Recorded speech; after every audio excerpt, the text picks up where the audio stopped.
As I sat there at my ease, cross-legged on the deck, after the bitter exertion at the windlass, under a blue tranquil sky, the ship under indolent sail and gliding so serenely along, as I bathed my hands among those soft, gentle globules of infiltrated tissues woven almost within the hour, as they richly broke to my fingers and discharged all their opulence, like fully ripe grapes their wine.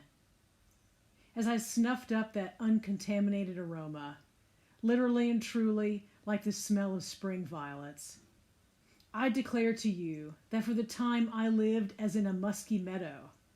I forgot all about our horrible oath.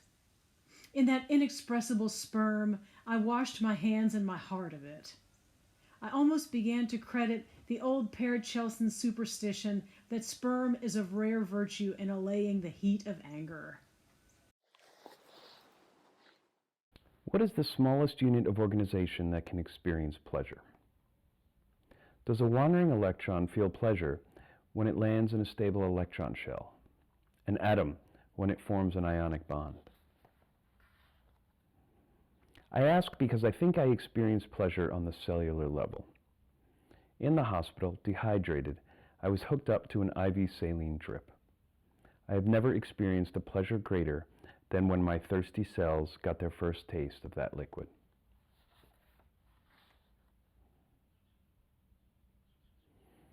I understand that I probably won't ever be able to get to the place where I can let pleasure be enough.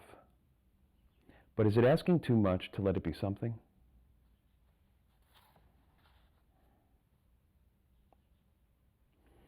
There was a time it seemed that might be the lesson, to learn to accept pleasure more readily. I had a nice few moments before the understanding followed that I wouldn't be getting off that easy.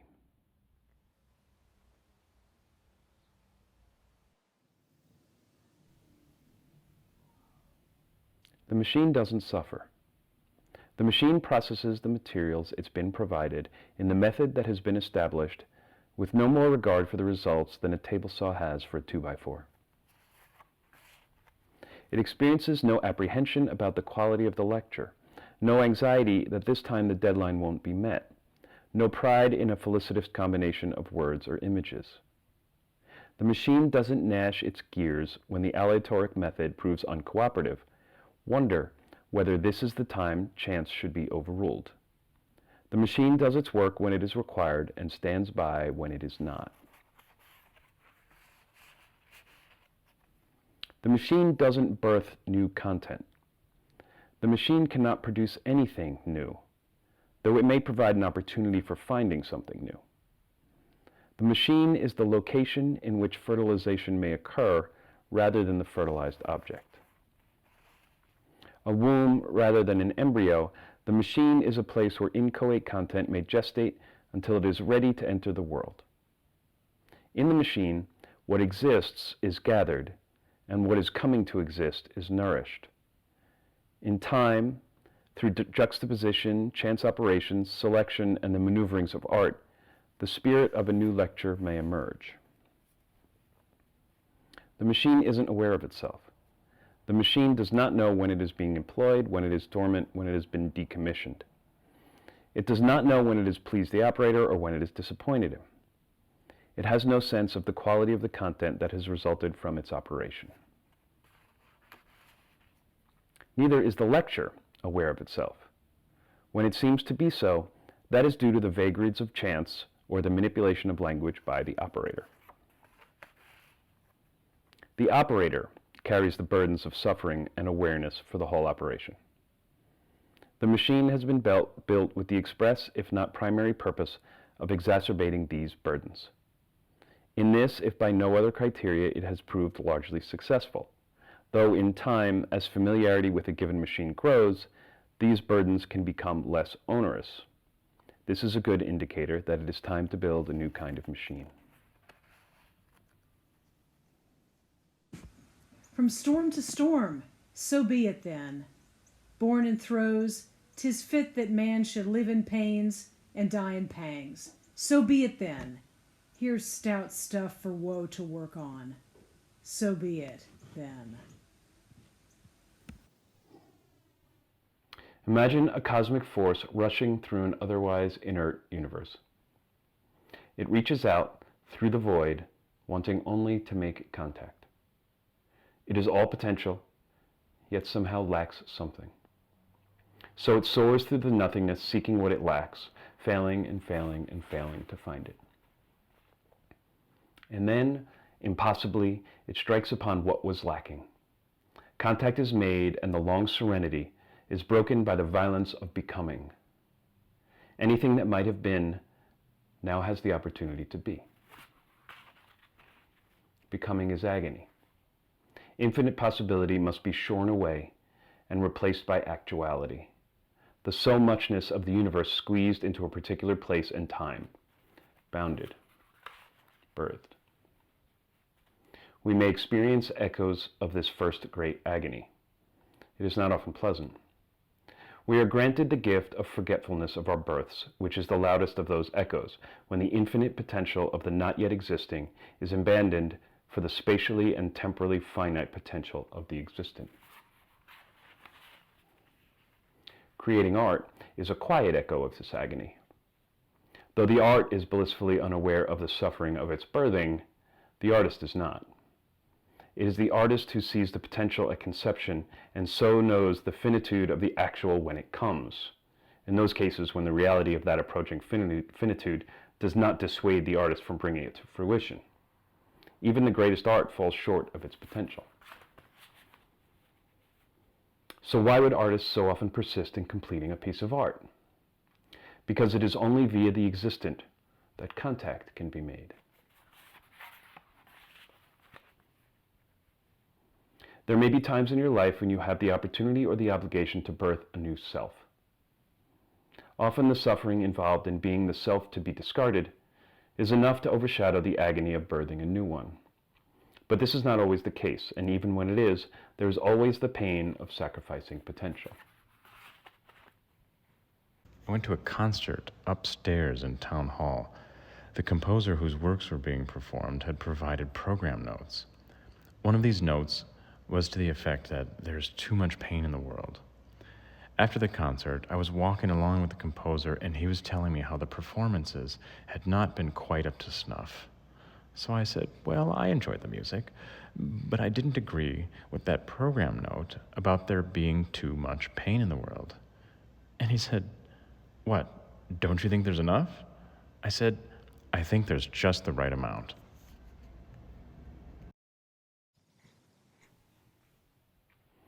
The suffering associated with agony is not a sign of error on your part.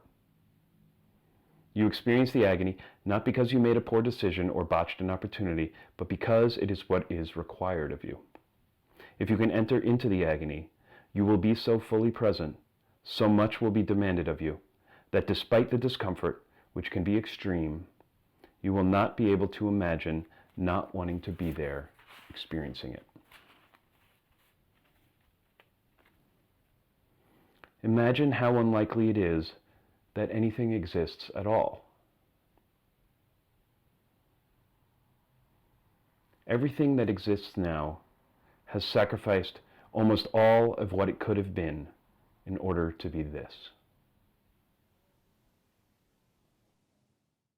Ahab is forever Ahab, man.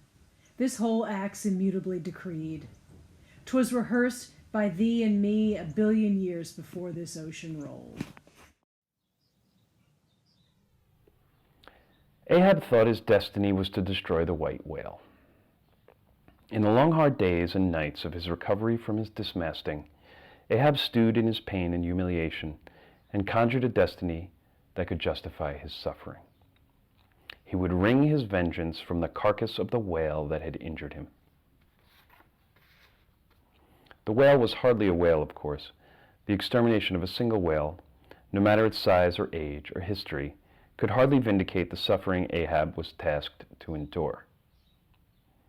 Because however great the pain he suffered in losing his leg, however long and arduous his recovery, far more terrible was the spiritual pain that there might be no reason behind it.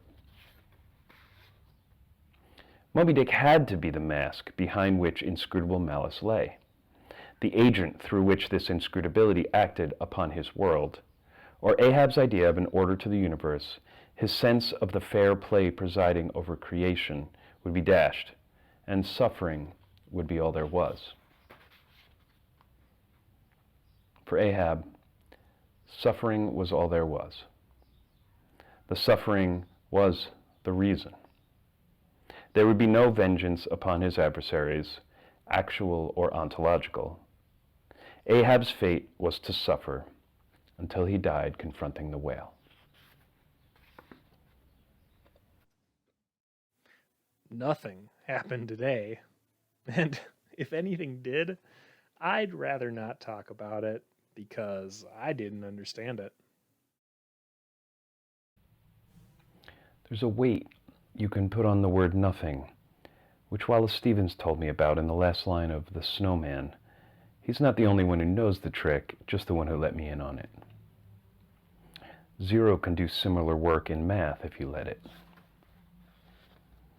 We need words and symbols for absence so that we can get on with whatever needs getting on with. Calculations, communications.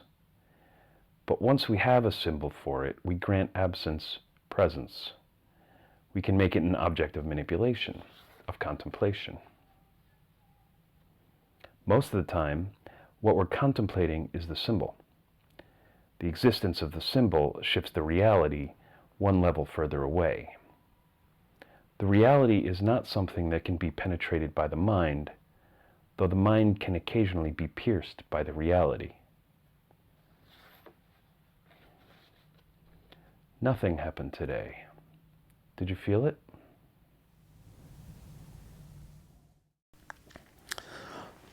This last batch was like, it was weird because I was kind of like aware that I was dreaming and conscious of it, and layer on layer of awareness, aware that I'm aware of whatever. And so there was a lot, and it was like a lot of like learning my lessons or something. And there was like, there was a tower, and I had to go to the tower, and it seemed I had to go like multiple times.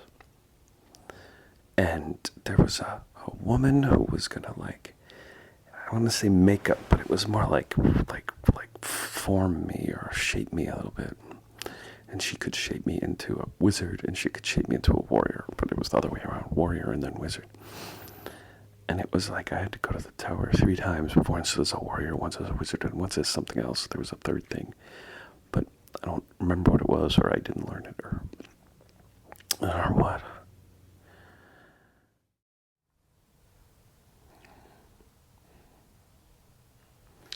Of course, the warrior, forceful and confident, would go to the tower first.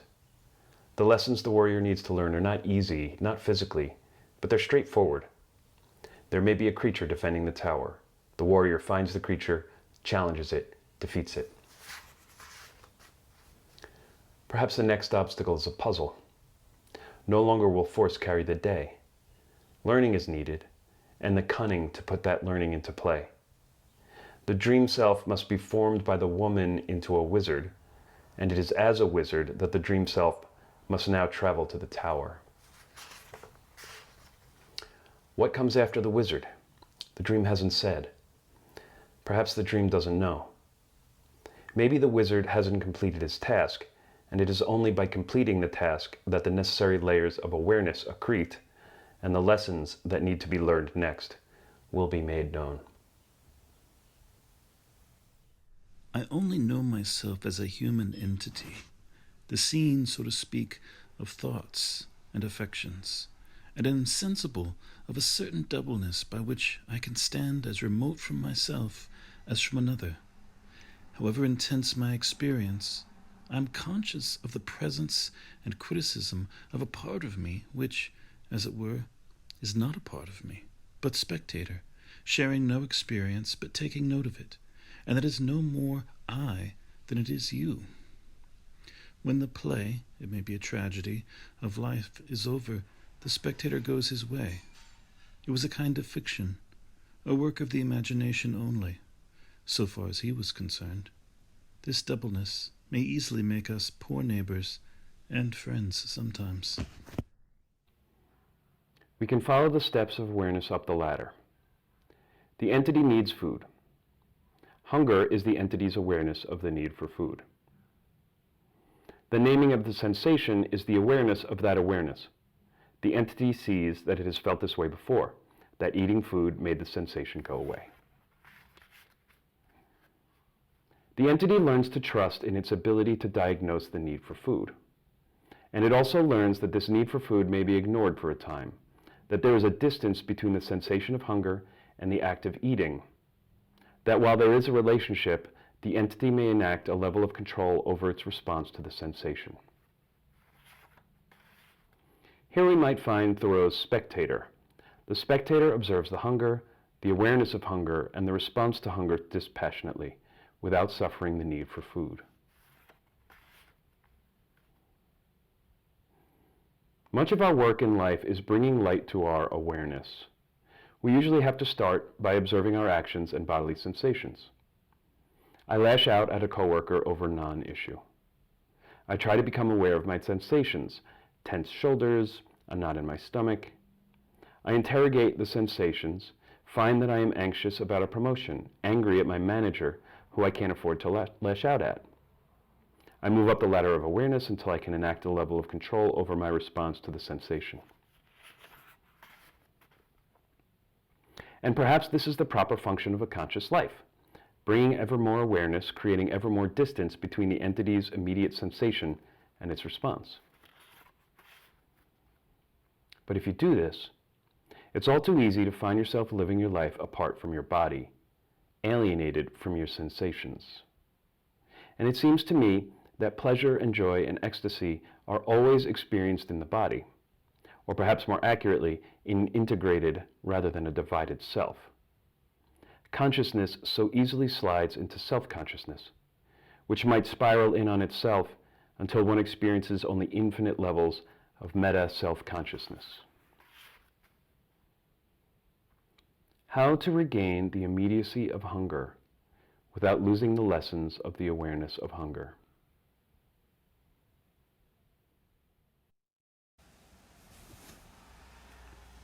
I went to the woods because I wished to live deliberately, to front only the essential facts of life and see if I could not learn what it had to teach, and not, when I came to die, discover that I had not lived. I did not wish to live what was not life. Living is so dear, nor did I wish to practice resignation unless it was quite necessary.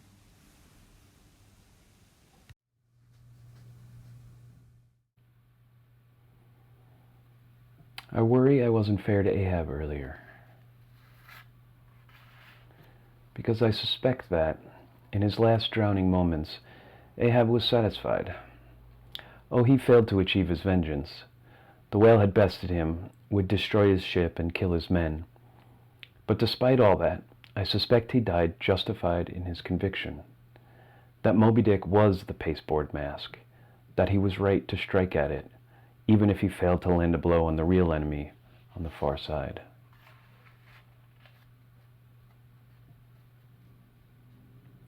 There's no shame in losing, not when you take as your adversary the inscrutability of the universe. I've wondered sometimes, when I've understood losing to be inevitable, whether there is no better goal than finding an adversary great enough to be worth losing to. Of course, it would be preferable to avoid bringing so many others down with you.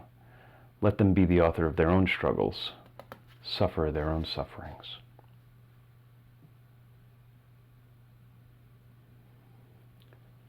I think there is something beyond the possibility of our knowing that asks us simply, yes or no. Yes or no to what, I'm not sure. But I do know that Ahab said no through to his very last breath. And he said it gloriously in a full-throated refusal to accept something he could not. And this might in the end be the question. Will you accept? Yes or no? Will you accept death? Will you accept the impossibility of finally knowing? But also, will you accept the beauty on offer, the love that's available? Will you accept the struggle? Accept it or not, you will struggle. How might acceptance change the experience of it? I believe there are those fortunate enough to be able to say yes readily, perhaps even some born with a yes on their lips. Envy these lucky ones who understand the lesson without the instruction of suffering.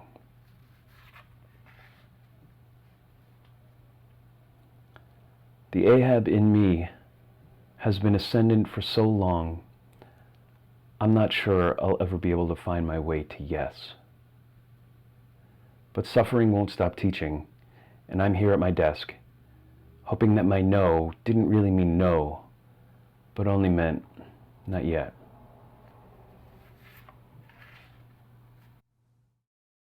Every little pine needle expanded and swelled with sympathy and befriended me. I was so distinctly made aware of the presence of something kindred to me, even in scenes which we are accustomed to call wild and dreary, and also that the nearest of blood to me and humanist was not a person nor a villager, that I thought no place could ever be strange to me again. Ahab is a fictional character. Herman Melville built him out of ordered words. He is the nexus of action in a novel, a contrivance of plot, which is a machine for ensnaring readers in a text.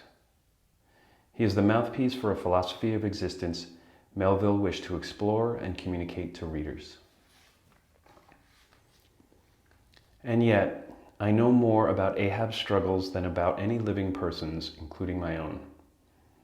I read his actions as if they are not predestined. Imagine him with agency. I experience his will as a vibrant, living power. When I spoke of the pleasure of rehydrating cells, was it real only because I was aware of it?